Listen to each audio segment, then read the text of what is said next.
మదనపల్లిలో అతిపెద్ద fashion world SR shopping mall మార్చి 8న హీరోయిన్ మీనాక్షి చౌదరిచే గ్రాండ్ ఓపెనింగ్ 3 లక్షల వెరైటీలు అతి తక్కువ ధరలు. అందరికీ నమస్కారం. నేను Swaroopa Potlapalli. Welcome to Suman TV. Iran పై ఇజ్రాయెల్, అమెరికా భీకర దాడులు చేస్తూ ఉన్నాయి. ముందుంది మొసళ్ల పండుగ. ఇంకా అసలైన యుద్ధం మొదలు కాలేదు. మా దగ్గర భారీగా ఆయుధాలున్నాయి, ఇంకా భారీ స్థాయిలో మేము దాడులు చేస్తాము అంటూ స్ట్రాంగ్ వార్నింగ్స్ ఇస్తున్నారు డొనాల్డ్ ట్రంప్.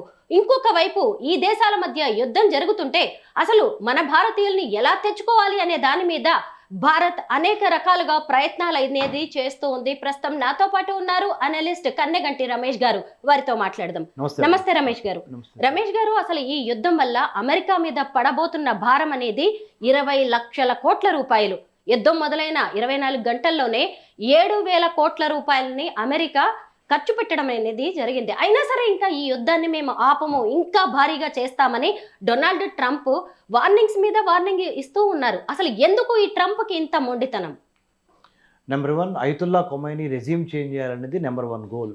నెంబర్ 2 గోల్, ఇజ్రాయెల్కి ఎటువంటి దెబ్బ తగలకుండా ఉండాలంటే ఇరాన్ని సమూలంగా నాశనం చేయాలనేది 2వ గోలు. 3వ గోలు, ఇరాన్ దగ్గర ఉన్న చమురు నిల్వలు అతి పెద్దవి, దాన్ని ఎట్లయినా సరే తీసుకోవాలనే ఆలోచన కూడా గ్యారంటీగా ఉంటుంది. 3వది.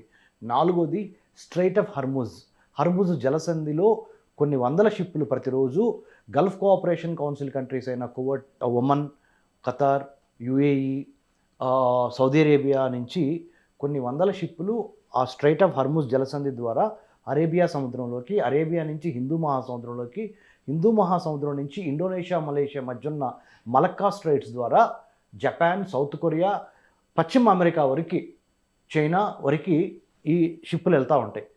ఆ స్ట్రైట్ ఆఫ్ హర్ముజ్ ఒక్కరోజు క్లోజ్ అయినా ప్రపంచంలో 20 నుంచి 25% చమురు, అంటే క్రూడ్ ఆయిల్ అంటారు, crude oil, natural gas, LNG plus petrol and other important minerals అక్కడి నుంచి రావటం అయిపోతాయి. కాబట్టి ఆ స్ట్రాటజిక్ చోక్ పాయింట్ మీద కనుక అమెరికా ఆధిపత్యం సాధిస్తే, ఇప్పుడు మీకు 4 కారణాలు చెప్పాను. 1, అయతుల్లా ఖొమైనీ చంపబడటం అనేది America list number 1, priority number 1, అది సక్సెస్ అయింది. ప్రయారిటీ నెంబర్ 2, ఇరాన్ నుంచి ఇజ్రాయెల్ మీద ఎటువంటి దాడులు జరగకుండా కాపాడుకోవాలి ఫ్యూచర్లో కూడా. 2వది, అది టైమే తెలియజేస్తుంది ఆ గోల్ ఫుల్ఫిల్ అయిందా లేదా అనేది. 3వది, అన్నిటికన్నా ముఖ్యమైనది, హౌతీసు, హమాసు, హిజ్బుల్లా అనే 3 H Houthi rebels, Hamas terrorist, Hezbollah terrorist. ఈ ముగ్గురు ఇరాన్కి తోడుగా అమెరికాకి, ఇజ్రాయెల్కి వ్యతిరేకంగా ఇజ్రాయెల్ పక్కన ఉన్న లెబనాన్లో కానీ, ఇజ్రాయెల్ అవతల పక్కన ఉన్న సిరియాలో కానీ, ఇంకా వేరే చోట్ల స్ట్రైక్స్ చేయడం ద్వారా ఇజ్రాయెల్ని ఇబ్బంది పెడతాము, ఒక్కోసారి డైరెక్ట్గా ఇజ్రాయెల్ మీద కొడతాము, ఇలా జరుగుతుంది. సో ఈ అన్ని కారణాల మూలాన America is hellbent, in other words Donald Trump is hellbent on hitting Iran right, left and centre. But the implications and the complications and the consequences of all these things will have a very worse or bad, nightmarish days are yet to come. మీరు ఇందాక అన్నారు మీ బిగినింగ్లో, యుద్ధానికి సంబంధించిన అసలు యుద్ధం ఇంకా ముందలుందని. So Iran కామ్గా ఉందా? కామ్గా లేదు. ఇరాన్ తన చుట్టుపక్కల ఉన్న తన తోటి ముస్లిం దేశాలు, సున్నీ ముస్లిం దేశాలు, Iran is a షియైట్ country, whereas this Gulf Cooperation Council country, sometime back I told you, Saudi Arabia, Bahrain, UAE, Qatar, ఇలాంటి ఒమన్ లాంటి దేశాలు సున్నీ ముస్లిం కంట్రీస్. మరి ఒక షియా ముస్లిం కంట్రీ పక్కన ఉన్న సున్నీ ముస్లిం కంట్రీ మీద బాంబులు ఎందుకు వేస్తుంది అన్నప్పుడు అది మతపరంగా చూడకూడదు. అమెరికా యొక్క మిలిటరీ బేసెస్ ఈ సున్నీ కంట్రీస్ అయినా ఈ జీసీసీ కంట్రీస్లో ఉన్నాయి, గల్ఫ్ కోఆపరేషన్ కౌన్సిల్ కంట్రీస్లో. సో అందుకని షియా ముస్లిం కంట్రీ వాటి మీద బాంబులు వేస్తుంది. ఈ విషయము సుమన్ టీవీ చూస్తున్న తెలుగు రాష్ట్రాల్లో ఉన్న ప్రజలందరికీ తెలుసు. ఇప్పటివరకు మనం మాట్లాడుకుంది కొత్త విషయం ఏం చెప్పగలం మన ఇద్దరి ద్వారా?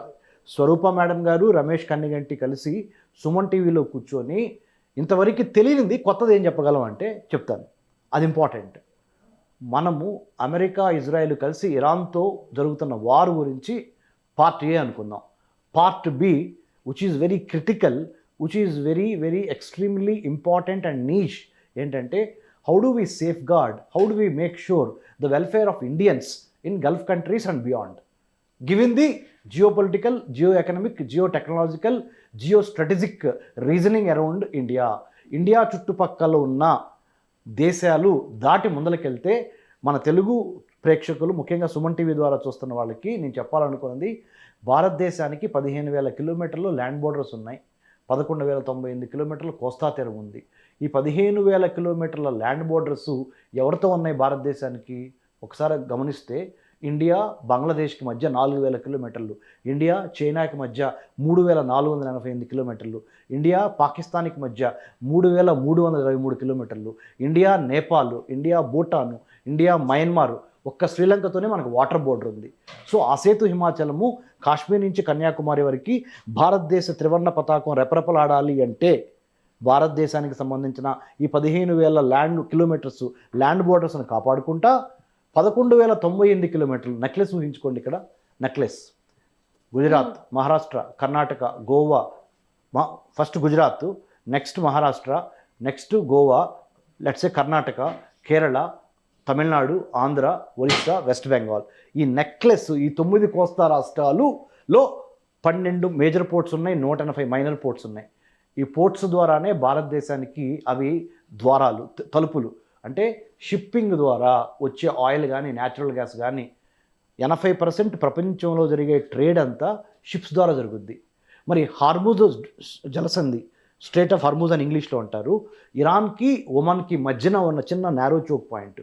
ఈ యుద్ధం వలన అది మూసుకుపోతే మీరు వేసుకునే బట్టలు, నేను వేసుకునే బట్టల దగ్గర నుంచి, మనము వాడే ఎవ్రీడే కార్లో పెట్రోల్ దగ్గర నుంచి, బంగారం దగ్గర నుంచి, వెండి దగ్గర నుంచి, మనం తినే నిత్యావసర సరుకుల దగ్గర నుంచి, there is something called Domino effect అంటారు ఇంగ్లీష్లో. డొమినో ఎఫెక్ట్ అంటే స్వరూప మేడం, ఒక ప్యాక్ కార్డు వెళ్ళి ఇంకొక ప్యాక్ కార్డు మీద పడితే 1 by 1 పడిపోతాయి కదా, దట్స్ కాల్డ్ డొమినో ఎఫెక్ట్. ఎక్కడెక్కడో అమెరికాకి ఇరాన్కి యుద్ధం జరుగుతుంటే మనకెందుకులే, మన ఆంధ్ర తెలంగాణలో మనం బాగానే పండగలు చేసుకుంటున్నాం, బాగానే హ్యాపీగా ఉన్నాం అని అనుకోవడానికి రోజులు లేవు. అక్కడ యుద్ధం తగిలితే దాని యొక్క political tremors, technological tremors, trade tremors, tourism tremors, విదేశీ మారక ద్రవ్యం తెలుగులో, ఇంగ్లీష్లో foreign exchange tremors must be felt, should be felt. Already we have been taking the heat. ఆంధ్రాలో ఉన్న శ్రీకాకుళం దగ్గర నుంచి నెల్లూరు వరకు ఉన్న కోస్తా 9 జిల్లాల్లో చాలామంది గల్ఫ్ కంట్రీస్లో ఉన్నారు. తెలంగాణ రాష్ట్రంలో ఉన్న, ఉత్తర తెలంగాణలో ఉన్న, మరి మీరు ఆదిలాబాద్ దగ్గర నుంచి తీసుకుంటే ఆదిలాబాదు, కరీంనగర్, నిజామాబాదు, ఖమ్మం, ఇంకా మిగతా చాలా, రంగారెడ్డి, హైదరాబాదు, ఇంకా చాలా జిల్లాల నుంచి తెలంగాణ వాసులు కూడా 1 కోటి మంది పైగా గల్ఫ్ కంట్రీస్లో ఉన్నారు. మరి వీళ్ళ యొక్క సేఫ్టీ, వీళ్ళ యొక్క సెక్యూరిటీ, రేపొద్దున మీరు అన్నారు, మీ ఓపెనింగ్ స్టేట్మెంట్ ఏంటి, ఇది జరిగింది ఓన్లీ కొంత యుద్ధమే, అంతం కాదు ఇది ఆరంభం, ఇంకా అతి పెద్ద చీకటి రోజులు రాబోతున్నాయి అనే మాట నర్మగర్భంగా, ఇండైరెక్ట్గా మీ యొక్క స్టేట్మెంట్లో బయటకు వచ్చింది. దాని యొక్క ఇంప్లికేషన్స్ ఏంటంటే, భారతదేశానికి సంబంధించింది స్వరూప గారు, Indian administrative service, Indian police service చాలామంది భారతదేశంలోనే పనిచేస్తారు. ఇండియన్ ఫారెన్ సర్వీస్ ఆఫీసర్స్ అంటే డిప్లొమాట్స్, ఇంకా రకంగా తెలుగులో చెప్పాలంటే దౌత్యవేత్తలు భారతదేశానికి సంబంధించి 193 దేశాల్లో పోస్ట్ అయి ఉన్నారు ఇండియన్ హై కమిషన్స్ ద్వారా. వాళ్ళు ఇప్పుడు ఈ యుద్ధాలు ఎక్కడైతే జరుగుతున్నాయో ఆ దేశాల్లో పనిచేస్తున్న దౌత్యవేత్తలకి నిద్ర ఉండదు ఇప్పుడు. ఎందుకో తెలుసా? ఆ దేశంలో ఉన్న భారతీయులను కాపాడాల్సిన గురుతర బాధ్యత ఈ దౌత్యవేత్తల మీద ఉంటుంది. ఎంత డిప్లొమాట్ అయినా కానీ మీలాగా నాలాగా మనిషేగా, ఆయనకి ఫ్యామిలీ ఉంటుందిగా, లేకపోతే ఆమెకి ఫ్యామిలీ ఉంటుందిగా, అవన్నీ చూసుకుంటా వేరే దేశంలో ఉంటా, మళ్ళీ వేరే దేశంలో ఉంటున్న భారతీయుల్ని ధనాన్ని, మానాన్ని, ప్రాణాన్ని కాపాడి వాళ్ళని ఈ యుద్ధంలో దెబ్బతినకుండా, చనిపోకుండా, గాయాలవ్వకుండా, ఒకవేళ అయితే వాళ్ళకి హాస్పిటలైజేషను, చనిపోతే డెడ్ బాడీని మాతృభూమి భారతదేశం పంపించే బాధ్యత ఒక డిప్లొమాట్ మీద ఉంటుంది. ఇప్పుడు ఈ మొత్తం యుద్ధంలో హైలైట్ అవుతున్నది అమెరికా. ఏం చెప్పాలనుకుంటున్నాడు డొనాల్డ్ ట్రంప్ ప్రపంచ దేశాలకి? అంటే ప్రపంచాన్నే వణికించాలి అనుకుంటున్నాడా? తన గుప్పెట్లో పెట్టుకోవాలని చూస్తున్నాడా? లేదు అంటే తనొక హిట్లర్ లాగా, లేదంటే తనను తాను ఒక నియంతలా ఊహించుకుంటున్నాడా? ఆయన సైకాలజీని మనం ఎలా చూడాలి? బ్యూటిఫుల్ క్వశ్చన్, చాలా మంచి question. What all we know about him is very maverick in his nature. Maverick అంటే అతను ఏం చేస్తాడో, ఏం మాట్లాడతాడో స్థిరత్వం ఉండదు. Unpredictable, the most unpredictable president of the United states of America that the United states has ever seen. అగ్ర రాజ్యాధినేతగా ఉన్న వ్యక్తి, పెద్దన్నగా పిలువబడుతున్న అమెరికా ఇలా ఇంకా ఉంది, అసలు యుద్ధం మొదలు కాలేదు అని వార్నింగ్లు ఇస్తున్నాడంటే ఎలా భావించాలి మనం, ఎలా చూడాలి? ఫస్ట్ ఆఫ్ ఆల్ అండి, ఇరాన్ ఏదైనా తప్పు చేసింది అనుకుందాం. ఇరాన్ చేసిన తప్పుని అంతర్జాతీయ న్యాయస్థానం ద్వారా కానీ ఐక్యరాజ్య సమితి ద్వారా కానీ ఎవిడెన్స్తో సహా ప్రవేశపెట్టి ఇరాన్ ఈ తప్పు చేసింది, ఇరాన్ యొక్క సుప్రీం లీడర్ అయతుల్లా ఖొమైనీ ఈ తప్పు చేశాడు కాబట్టి అతన్ని శిక్షించండి అని చెప్పే రైటు అమెరికాతో పాటు మనందరికీ ఉంది, అమెరికా కూడా ఆ రైట్ ఉంది. బట్ ఒక దేశాధ్యక్షుడిని బాంబులేసి చంపి, ఇంకొక దేశాధ్యక్షుడిని రాత్రిపూట కిడ్నాప్ చేసి వెనిజులా నుంచి ఇంకొక దేశాధ్యక్షుడికి దమ్కిదేరే, తెలంగాణ భాషలో చెప్పాలి అంటే అరే క్యా హై దమ్కిదేరా అంటాం మనం. అంటే why are you giving me a warning, ఏంద్రా బెదిరిస్తున్నావా అంటాం. కానీ ఆ బెదిరించే పనులు అమెరికన్ ప్రెసిడెంట్ చేస్తున్నాడు. ఎట్లా? గ్రీన్లాండ్ని తీసుకొచ్చి అమెరికాలో కలుపుతానంటున్నాడు, పనామా కెనాల్ని తీసుకొచ్చి అమెరికాలో కలుపుతానంటున్నాడు, లేకపోతే కెనడాని తీసుకొని అమెరికా సంయుక్త రాష్ట్రాల్లో 51వ రాష్ట్రంగా చేస్తానంటున్నాడు. అంటే నీ జాగీరా, నీ బాబుగాడి సొమ్మ, ప్రపంచ దేశాలని నువ్వు గుప్పిట్లో పెట్టుకోవడంతో పాటు ఏ దేశ అధ్యక్షుడినైనా నీ ఇష్టం వచ్చిన నీ దగ్గర బాంబులు ఉన్నాయని మిసైల్స్ లేకపోతే శాటిలైట్ ఇంటెలిజెన్స్ వాడి, visual intelligence, technical intelligence, imagery intelligence వాడి, హ్యూమన్ ఇంటెలిజెన్స్ వాడి చంపేస్తావా నువ్వు? పైగా నీలాంటి దేశాధ్యక్షుడే కదా ఖమేనీ కూడా ఇంకో దేశానికి అధ్యక్షుడు. అంటే ఆయన్నే చంపి ఆ దేశంలో నాయకత్వ మార్పు తెచ్చి అక్కడి వాళ్ళని తన చేతుల్లోకి తెచ్చుకోవాలని చూడడం ఇదేమన్నా చిన్న విషయంగా భావించాలి? చాలా పెద్ద విషయం అండి. ఇది అప్రజాస్వామికం కూడా చెప్పాలంటే. It's undemocratic in nature, it's not secular, it's undemocratic, it's also barbaric. Barbaric అంటే ఆటవిక న్యాయం, అంటే మైట్ ఈజ్ రైట్. అంటే నీకు ఎంత, అంటే మన తెలుగులో చెప్పాలంటే ఎంత పొగరు నీకు, నీ యొక్క జేబులో పెట్టుకునే ఇంకో స్టేట్ అది కాదు కదా. ఆ దేశ ప్రజలు ఆ దేశ అధ్యక్షుడికి బుద్ధి చెప్పుకుంటారు. నువ్వెవడవయ్యా?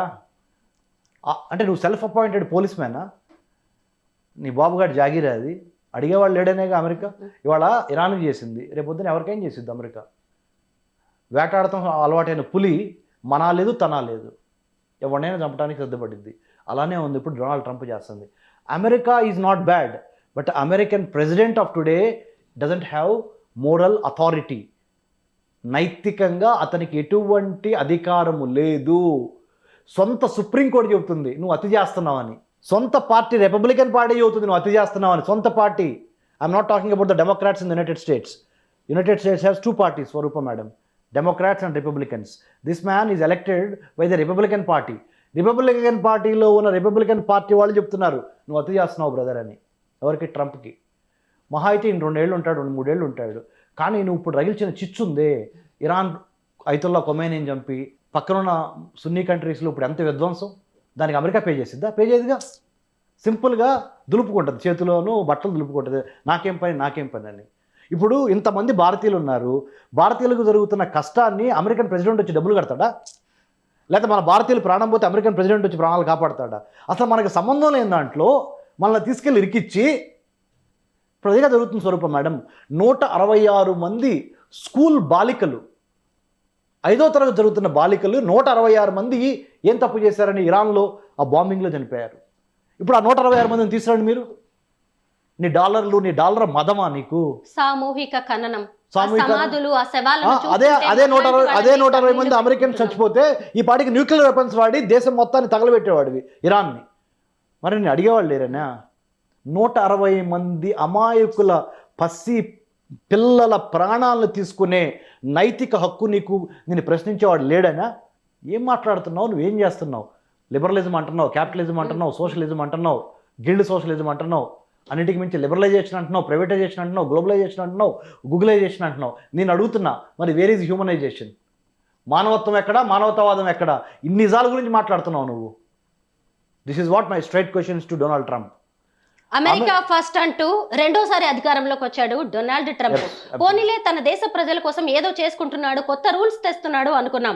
సరే, అక్కడ ఉన్న వాళ్ళు ఇక ఎప్పటికీ అమెరికా మనకి సేఫ్ కాదు, ట్రంప్ ఉన్నంత కాలం అనుకుని ఎవరి దారి వాళ్ళు చూసుకునే ప్రయత్నాల్లో ఉండగా మళ్ళీ ఇలా ప్రపంచ దేశాల మీద పడ్డాడు. అసలు ఇజ్రాయిల్ అనేది అమెరికా చేతిలో పప్పెట్గా ఎందుకు మారింది? అగైన్ స్వరూప గారు, బ్యూటిఫుల్ క్వశ్చన్. ఎందుకు చెప్తా. Why Israel has become a client state to United States in the Middle East. నా పిహెచ్డి టాపిక్ మీరు అడిగారు, మీకు తెలుసో తెలియకు. ఇజ్రాయెల్ అనే దేశము అమెరికాకి ఎందుకు అంత క్లోజ్? అమెరికా నడుపుతుంది అమెరికానా లేదా ఇజ్రాయెలా? చాలా ఇంపార్టెంట్ ప్రశ్న. సో దీనికి సమాధానంగానే నేను ఇజ్రాయెల్ వెళ్ళి ఇజ్రాయెల్లో నా పిహెచ్డీలో ఒక 1 year పాటు ఢిల్లీ జేఎన్యూలో చదువుకుంటా 1 year ఇజ్రాయెల్ వెళ్ళి ఇజ్రాయెల్లో హిబ్రూ యూనివర్సిటీ జెరూసలంతో పాటు అటు పాలస్తీనా ఏరియాలకు వెళ్ళాను, ఇటు జోర్డాన్కి వెళ్ళాను, అటు పైన ఉన్న గోలాన్ హైట్స్ వెళ్ళాను, ఇటు వెస్ట్ బ్యాంక్ వెళ్ళాను, ఇటు గాజా వెళ్ళాను, ఇటు యేసుక్రీస్తు పుట్టిన పవిత్ర స్థలమైన జెరూసలం వెళ్ళాను, దొలరసా వెళ్ళాను, రెడ్ సీ వెళ్ళాను, డెడ్ సీ వెళ్ళాను. ఇవన్నీ చూసి పిహెచ్డి స్టడీ చేసి అమెరికా అసలు ఇజ్రాయెల్ మీద ఎందుకు అంత ప్రేమ ఉంది, లేదా ఇజ్రాయెల్కి అమెరికా మీద ఎందుకు అంత ప్రేమ ఉంది, question number 1. Question number 2, Jewish people Judaism, మనదేంటి హిందూయిజం, వాళ్ళది జుడాయిజం అంటారు, యూదు మతం వాళ్ళది, మనది హిందూ మతం. ఇజ్రాయలీ పీపుల్ మతం ఏంటంటే యూదు మతం. యూదు మతము అంటే ఇంగ్లీష్లో జుడాయిజం. దానికి వాళ్ళ nationality Jewish. The only Jewish state in the entire planet earth is Israel. So దీనికి సంబంధించి మనము మాట్లాడుకోవడానికి ప్రయత్నం చేద్దాము. మీరు మంచి ప్రశ్న వేశారు. అయితే ఇరాన్ సడన్ గా యుద్ధం మొదలైనా సరే చక్కగా తిప్పి కొట్టడం అనేది మొదలుపెట్టింది. అమ్మ సింగిల్ గా ఎంత ఫైట్ చేస్తుంది అని మనమందరం కూడా అప్రిషియేట్ చేసాం. అంటే యుద్ధం అనేది బాధాకరమైన అయినా సరే వాళ్ళని తిప్పి కొడుతుంది కదా అనేసి అనుకున్నాం. కానీ ఇప్పుడు చర్చలకు సిద్ధం అంటోంది. అయినా సరే ట్రంప్ ఏమంటున్నాడు, వాళ్ళు చర్చలకి సిద్ధంగానే ఉన్నాడు, ఇప్పటికే లేట్ అయిపోయింది, మేము ఒప్పుకోవట్లేదు అని అంటున్నాడు. అయితే దీన్ని మనం ఎలా చూడాలి? ఇరాన్ ఇక ముందుకు వెళ్ళాలా, చర్చలతోనే ఇక ఇక్కడికి సమాప్తం పలికితే మంచిదా? చర్చలతో సమాప్తం చేయటము ఇజ్రాయెల్కి మంచిది, అమెరికాకి మంచిది, ఇరాన్కి మంచిది, అసలు మానవాళి మొత్తానికి మంచిది. యుద్ధంలో 21వ శతాబ్దంలో యుద్ధ నీతి మారింది. ఒకళ్ళనొకళ్ళు చంపుకోవడం ద్వారా ఏమీ మిగలట్లేదు. బుద్ధుడు పుట్టిన దేశంగా భారతదేశం ఇప్పుడు నాయకత్వం వహించి ప్రధానమంత్రి మోడీ గారు, అజిత్ దోవల్ గారు, నేషనల్ సెక్యూరిటీ అడ్వైజర్ గారు, మన విదేశీ వ్యవహారాల శాఖ మంత్రి డాక్టర్ ఎస్ జయశంకర్ గారు తప్పనిసరిగా ఇరాన్ నాయకత్వంతోనూ, ఇజ్రాయెల్ నాయకత్వంతోనూ, అమెరికా నాయకత్వంతోనూ ఎంతవరకు మాట్లాడగలిగితే అంతవరకు సంప్రదించి మాట్లాడి అవసరమైతే అవసరమైతే కాదు కంపల్సరీగా అత్యవసర ఐక్యరాజ్య సమితి నేషనల్ సెక్యూరిటీ కౌన్సిల్ మీటింగ్ ఏర్పాటు చేసి ఎట్టి పరిస్థితుల్లో సీజ్ ఫైర్ అంటే యుద్ధాన్ని ఆపండి, కాల్పుల్ని ఆపండి అనే స్టేజ్కి తీసుకురాకపోతే ప్రతిరోజు మనము మీరు చెప్పినట్టుగా మీ ఓపెనింగ్ స్టేట్మెంటే చాలా ఇంపార్టెంట్గా నాకు అనిపిస్తుంది. ఏంటంటే తెలుసా, ఇది కాదు ఇంకా రానున్న రోజులు ఇంకా దారుణంగా ఉండబోతుందని, ముందుంది మొసళ్ళ పండుగ. సో ఆ స్టేజ్కి మనం వెళ్లకుండా మేడం ప్రాణాలు పోతే రావు, డబ్బులు సంపాదించుకోవచ్చు. ఇప్పుడు మీరు నమ్మండి, నన్ను 160 మంది 10 ఏళ్ల బాలికలు, 10 నుంచి 12 ఏళ్ల మధ్య ఉన్న బాలికలు ఒక్క షాట్తో వాళ్ళు చేసిన తప్పేంటి చెప్పండి? మీరు తల్లే, నేను తండ్రే, మన పిల్లలు పోతే ఎలా ఉంటుంది? మరి వాళ్ళ పిల్లలు అంత దూరంలో ఏమి అన్యం పుణ్యం తెలవకుండా అలా ఇజ్రాయెల్లోనూ చనిపోతున్నారు, ఇరాన్లోనూ చనిపోతున్నారు. ఈ గల్ఫ్ కోఆపరేషన్ కౌన్సిల్ కంట్రీస్ అయిన బహ్రెయిన్, కువైత్, సౌదీ, ఒమను, ఖతరు ఈ దేశాల్లోనూ చనిపోతున్నారు. ఇక్కడ కులం, మతం, ప్రాంతం అనేది అనుకోకుండా జరిగేది. అదొక యాక్సిడెంట్. మీరు పలానా మతంలో, పలానా కులంలో, పలానా దేశంలో పుడతాం అనేది. కానీ మన యొక్క వ్యక్తిత్వం ద్వారా, మన యొక్క క్రమశిక్షణ ద్వారా జీవితంలో మనం ఏ స్థాయికి వెళ్తామని మన చేతిలో ఉంటుంది కదా. సో నేను అనేది ఏంటంటే కులం పేరు మీద, మతం పేరు మీద, ముఖ్యంగా ఇక్కడ మతం పేరు మీద ఈ మారణ హోమం జరగకుండా ఈ యుద్ధాన్ని ఆపే అవసరము ఎంతైనా ఉన్నది. దానికి భారతదేశం నాయకత్వం వహించి అవసరమైతే 1 అడుగు 2 అడుగులు ముందలకేసి మనం చొరవ తీసుకొని రియాక్టివ్గా ఉండొద్దు, ప్రోయాక్టివ్గా ఉండాలి. చొరవ తీసుకొని సమస్య వచ్చినప్పుడే నాయకత్వం బయటపడిద్ది, మన వ్యక్తిత్వం బయటపడిద్ది. నార్మల్గా కంఫర్ట్ జోన్లో ఉన్నప్పుడు మీరు హీరోనే, నేను హీరోనే. హీరోయిజం బయటపడేది క్రైసిస్లో ఉన్నప్పుడు. ఇప్పుడు మనం క్రైసిస్లో ఉన్నాం, ప్రపంచం క్రైసిస్లో ఉంది. భారతదేశం నాయకత్వం తీసుకోవాలి, ప్రపంచంలో నెంబర్ 1 అవ్వాలి బై 2047 వికసిత్ భారత్ అంటే ఇవాళ నుంచి శాంతి సమయంలోనే యుద్ధానికి సన్నద్ధం కావాలి. కాబట్టి రేపొద్దున అమెరికా మన పక్కన దేశం మీద లేకపోతే మన మీదో ఇదే స్ట్రాటజీ ఏదని గ్యారంటీ ఏంటి? ఏమన్నా ఉంటే కూర్చొని మాట్లాడుకొని డైలాగు, డిబేటు, డిస్కషన్ ద్వారా సివిలైజ్డ్ సొసైటీ మంది. మనం బార్బరిక్ కాదుగా. Are we barbaric? Are we brutal? Are we brutish in nature? This is not the state of nature of that kind కదా. ఇదొక ఆటవిక సమాజం కాదు కదండి. కాబట్టి అమెరికాకు కూడా మనం గట్టిగా చెప్పాలి. ఇలాంటప్పుడు గట్టిగా చెప్పాలి అమెరికాకి. వాళ్ళు ఎంటారు చనిపోవటారే వాళ్ళ కర్మ. భగవద్గీత మనకేం చెప్పింది? మన కర్మ మనం చేయాల్సింది చేయాలి. మనం ఏం చేయాలి? ఇప్పుడు యుద్ధాన్ని ఆపటానికి సర్వశక్తిలో ప్రయత్నం చేయాలి. ఓటమి గెలుపు దేవుడికి వద్దు, కానీ నువ్వు are you very very solid enough, good enough or determined enough to make all efforts to contain the war or stop the war or to bring peace శాంతి. దానికోసం ప్రయత్నం చేయాలి మేడం. ఈ యుద్ధం వల్ల అమెరికా మీద పడబోతున్న భారం 20 లక్షల కోట్ల రూపాయలు. అయినా సరే డొనాల్డ్ ట్రంప్ ప్రాణాలని లెక్క చేయట్లేదు, డబ్బుని లెక్క చేయట్లేదు, దేన్ని లెక్క చేయకుండా ఆయన ముందుకు వెళ్తున్నారు. హిట్లర్ అనిపించుకోవాలి అనుకుంటున్నాడు. నియంత అనే బిరుదు కోసం ఆయన పాకులాడుతున్నట్టుగా కనిపిస్తోంది. కానీ అంత పెద్ద హిట్లర్ కూడా ఎక్కడ కలిసిపోయాడు, మట్టిలో కలిసిపోయాడు. అదే రోజులు మళ్ళీ డొనాల్డ్ ట్రంప్ కూడా వస్తాయి. ఒక్కటి గుర్తుపెట్టుకోవాలి, యుద్ధం రక్తపాతం ద్వారా ఏది సాధించలేం, మానవత్వంతో దేన్నైనా సాధించవచ్చు. Thank you so much Ramesh గారు. జై హింద్.